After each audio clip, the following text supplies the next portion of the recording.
Heboh kasus salah input data pasien COVID-19 atas nama Ketut JG dan Dwi WB dengan status sembuh namun dinyatakan meninggal terus diatensi Satreskrim Polresta Denpasar.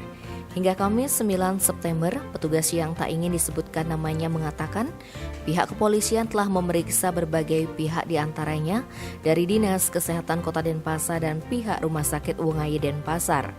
Lanjut dikatakan olehnya berdasarkan hasil pengembangan petugas kepolisian, kesalahan input data COVID-19 karena KDMS selaku operator tidak melakukan pengecekan sebelum dan setelah melakukan penginputan data.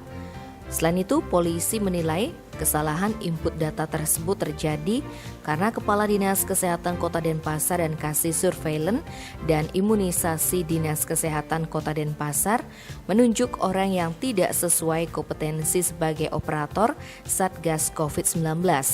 KDMS tanpa dilengkapi SK atau surat tugas khusus sebagai operator Satgas COVID-19 dan hanya memiliki SK sebagai tenaga surveillance. Sumber itu membeberkan dalam bertugas sebagai operator, KDMS hanya berdasarkan perintah lisan dari Kasih Surveillance dan Imunisasi Dinkes Kota Denpasar. Diperparah dengan Kepala Dinas Kesehatan Kota Denpasar dan Kasih Surveillance dan Imunisasi Dinas Kesehatan Kota Denpasar tidak melakukan pengawasan yang ketat dan kesalahan tersebut terjadi berulang.